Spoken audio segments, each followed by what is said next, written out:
नमस्कार प्यारे बच्चों, सभी बंधुओं को आपको प्यार भरा नमस्कार। आज आपके सामने मैं एक नई चीज़ लेकर प्रस्तुत हुआ हूँ और आज का दिन भी ऐसा ही है।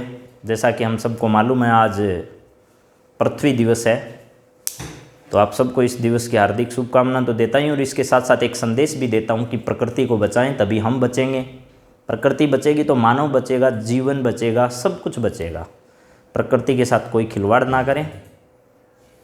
और प्रकृति है तो हम हैं, प्रकृति नहीं रहेगी तो हमारा अस्तित्व खत्म है।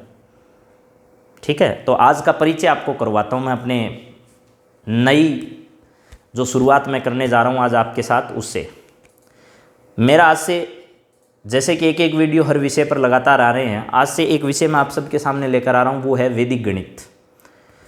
जैसा कि सब लोग जानते हो कि भाई आज के ज़माने में ही नहीं, वेद शास्त्रों में भी जिस गणित का उल्लेख है उसका नाम है वैदिक गणित। और इस वैदिक गणित को वेदों में लिखा गया है और ये तक कहा जाता है कि वेद पुरुष से नहीं है, यानी पुरुषों ने नहीं लिखा इसे। तो ये सब उस ज़माने के, जिस ज़माने में कोई जानता भी नहीं था कि पढ़ाई क्या होती है, शिक्षा क्या होती है, लेकिन वो स्वर्णिम युग कहा जाता था हमारे लिए। तो ऐसे ही वेदों में जिस गणित का उल्लेख है, शास्त्रों में जिस गणित का उल्लेख है, उसका नाम है वैदिक गणित। तो हमें इसकी जानकारी कैसे हुई? क्या हमने वेद पढ़ लिए? नहीं साहब, हमने तो वेद नहीं पढ़े, लेकिन किसी मानव ने ऐसा काम किया और उनका नाम है भारती कृष्ण गिरि जी। भारती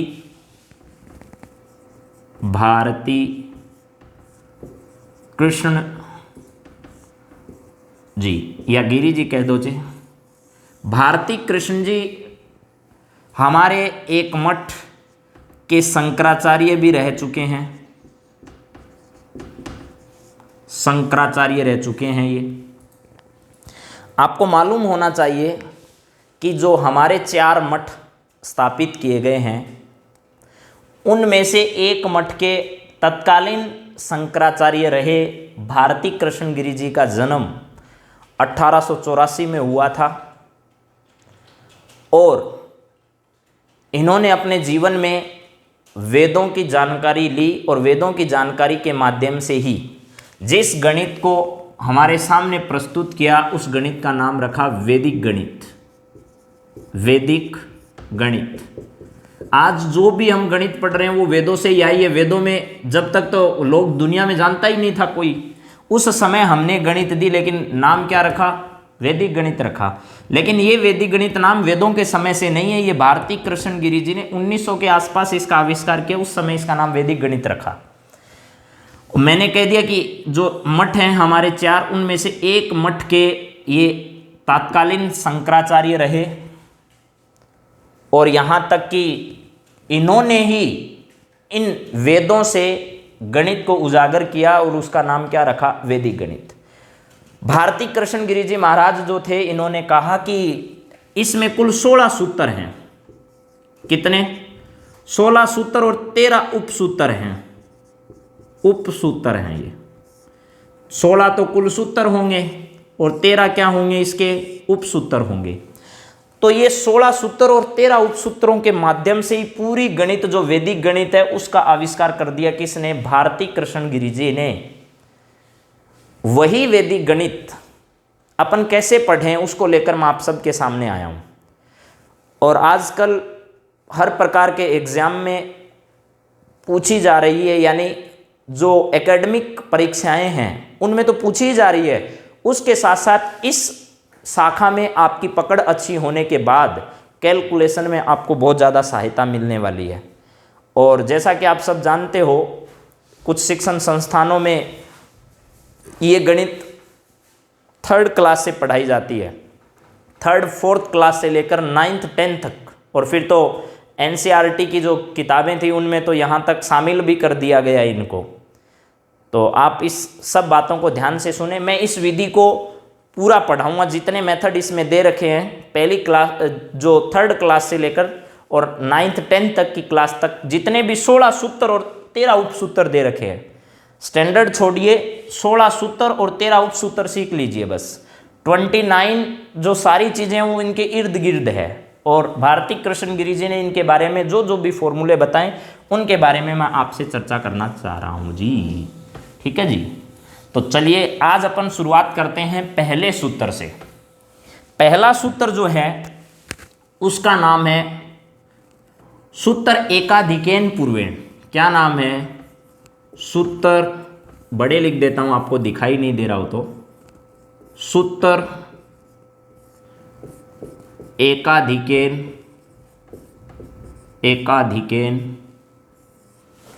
पूर्वेण। सूत्र एकाधिकेन पूर्वेण है इसका नाम। ये पहला सूत्र दिया गया है। ठीक है जी। कौन सा? पहला फॉर्मूला भारती कृष्ण गिरी जी ने यह दिया कि सूत्र एकाधिकेन पूर्वेण, जो 16 सूत्र हैं उनमें से पहला सूत्र है सूत्र एकाधिकेन पूर्वेण। अब ये फॉर्मूला क्या होता है देखिएगा, इसके नाम से स्पष्ट है। सबसे पहले इसमें 2 टर्म का प्रयोग किया गया है, उनको डिफाइन करना चाह रहा हूं मैं।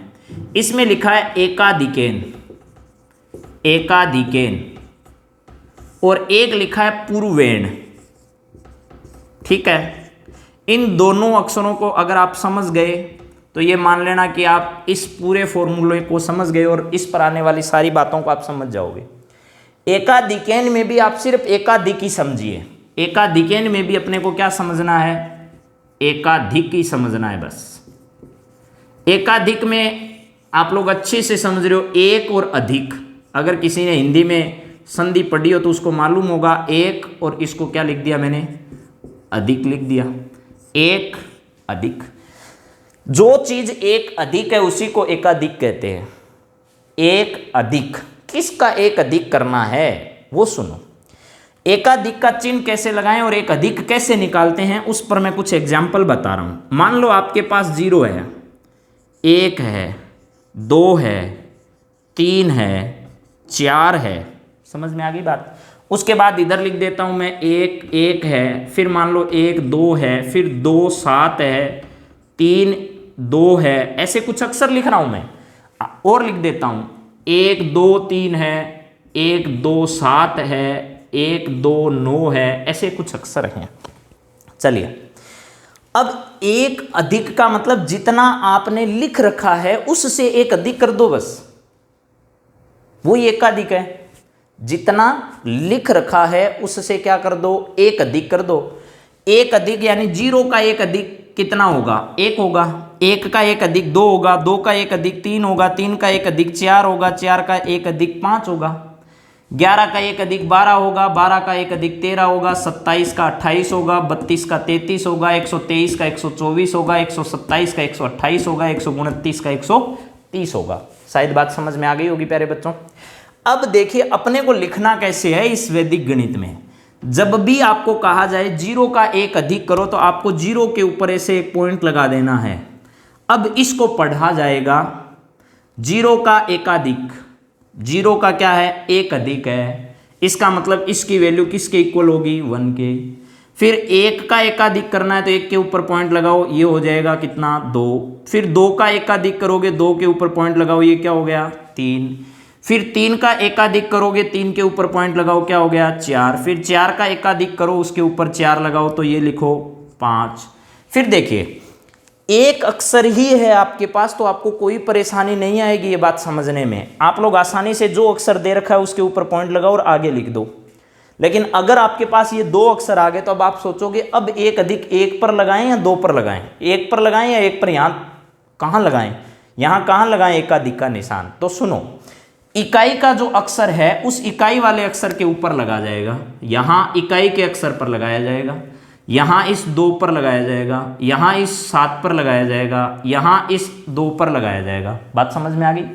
इसका मतलब अब हो गया कि 11 का एक अधिक जो है वो कितना हो गया? 12 हो गया।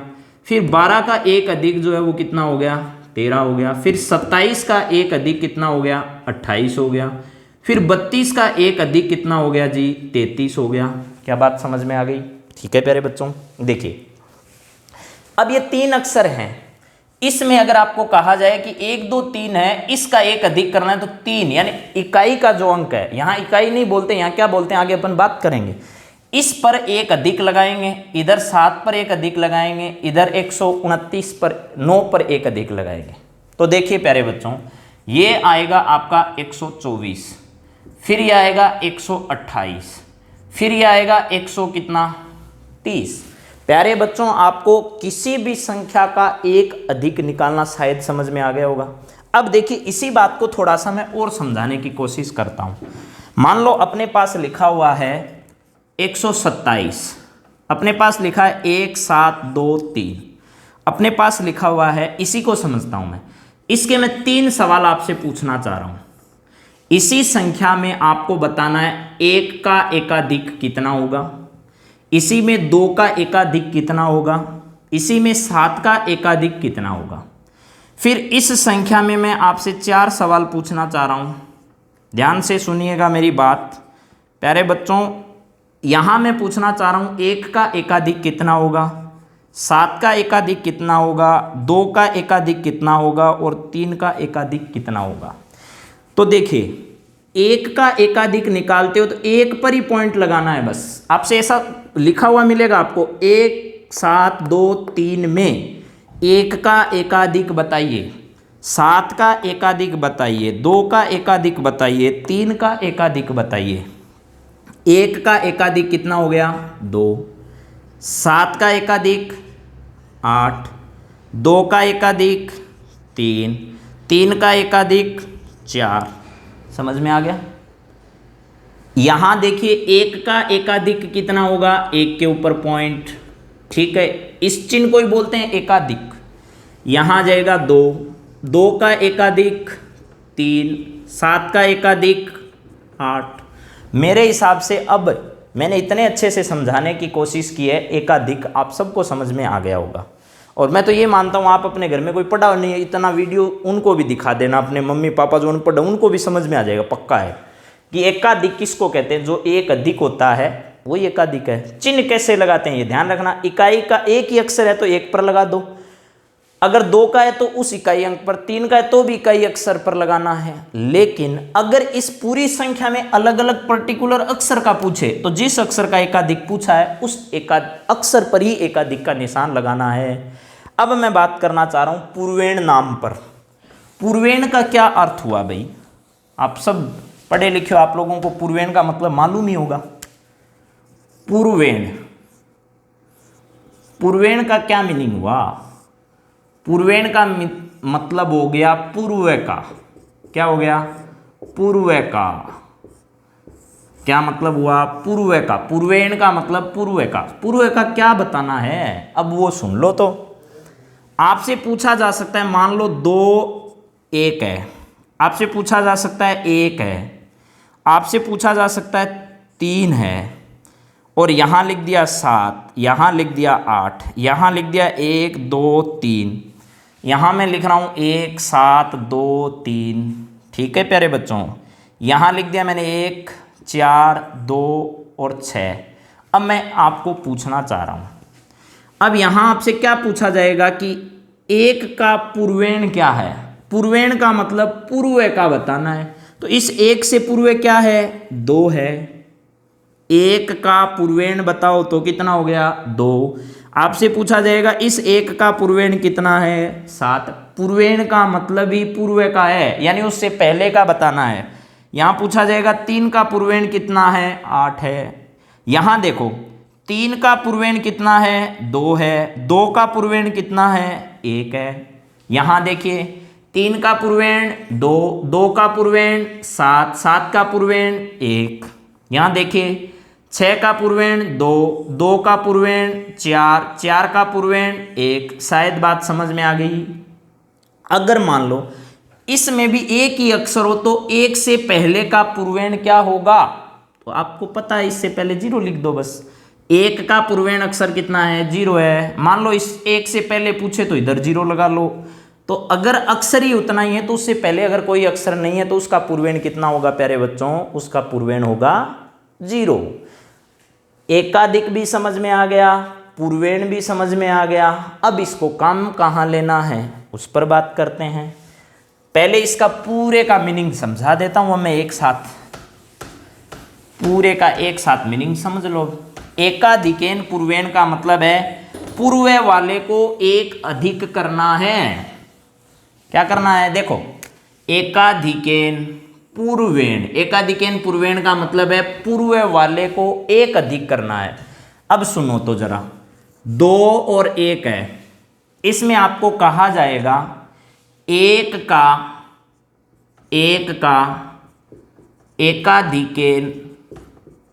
एकाधिकेन पूर्वेण होगा।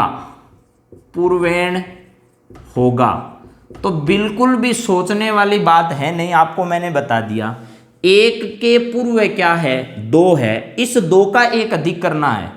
ठीक है, 1 का एकाधिकेन पूर्वेण होगा, आपसे ये पूछा जा रहा है। तो 1 तो ये है, इसका पूर्वेण क्या है वो देखो। पहले पूर्वेण है 2 और उस पूर्वेण का एक अधिक करना है। इसका मतलब 2 का एक अधिक करना है, तो 2 के ऊपर ये एकाधिक का निशान लगा दो और ये लिख दो। इसका मतलब हो गया इसका मान कितना आएगा? 3 और 1 आएगा।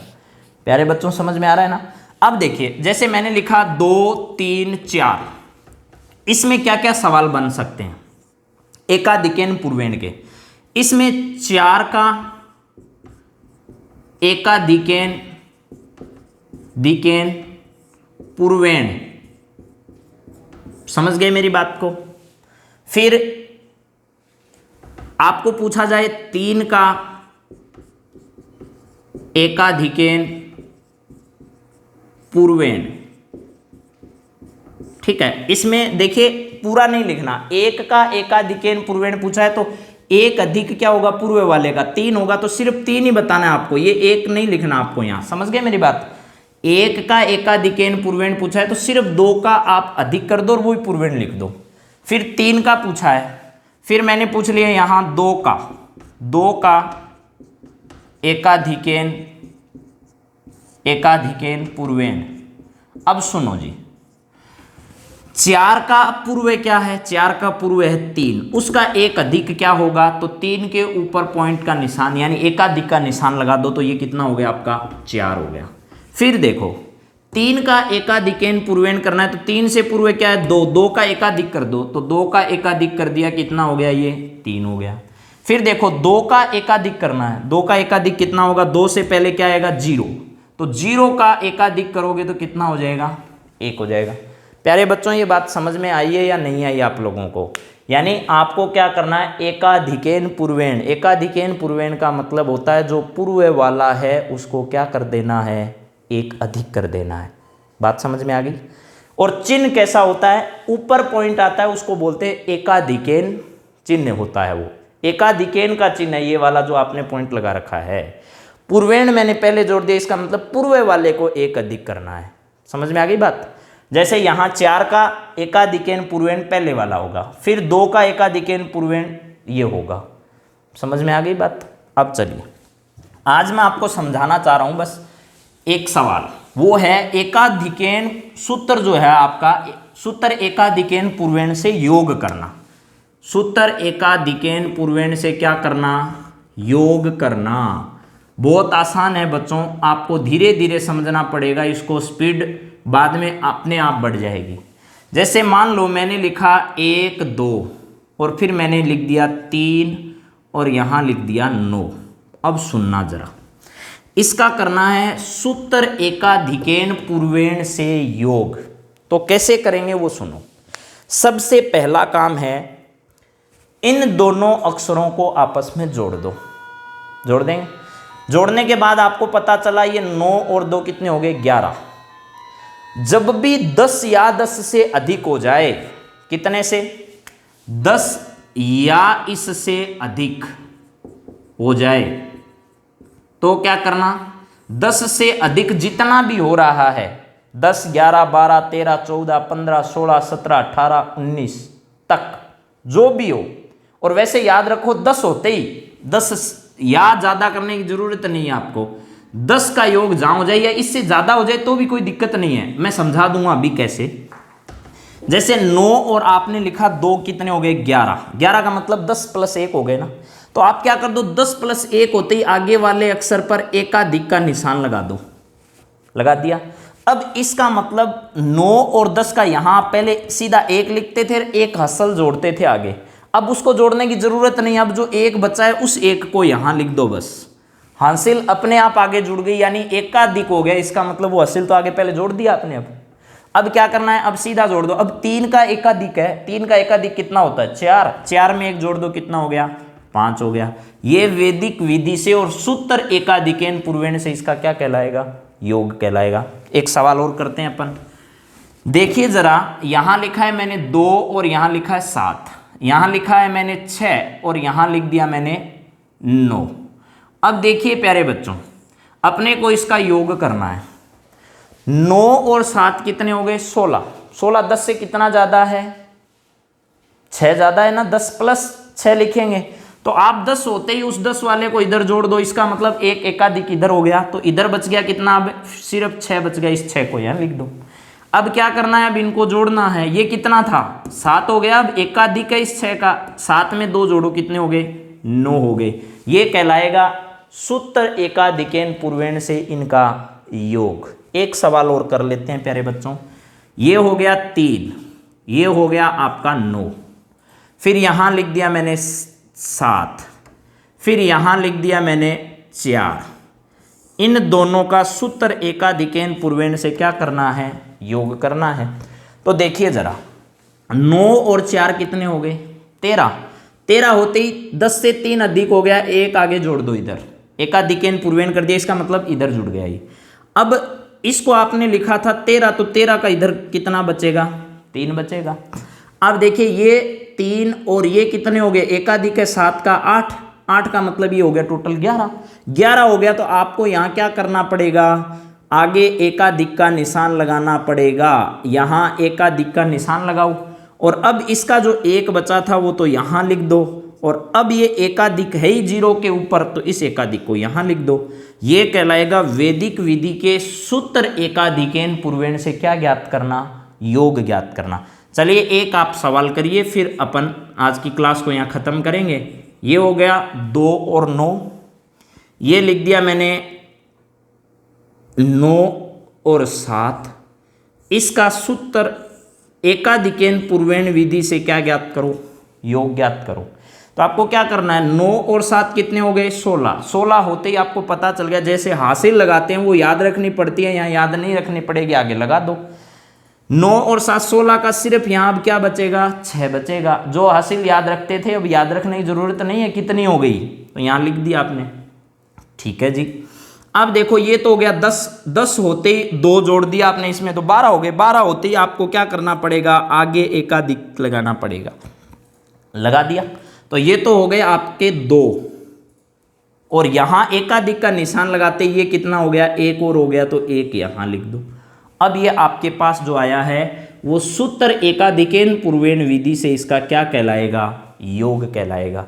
क्या प्यारे बच्चों, आपको आज मेरी ये वैदिक गणित की क्लास पसंद आई है? मैं इस क्लास को पूरा कराऊंगा। वैदिक गणित यानी क्लास 3rd से 4th से जहाँ स्टार्ट होती है, मैंने इनिशियल स्टेज से इसको लिया है। और आप सबको अगर पसंद आए तो मुझे ज़रूर बताना, और क्या कुछ नया कर सकते हैं अपन, उसके बारे में आपके दिमाग में जो भी आइडिया हो वो बताना। आज की क्लास के लिए आप सबको धन्यवाद, और इसी प्रकार अपना पढ़ाई का कार्यक्रम जारी रखते रहिए। जय हिंद, जय भारत।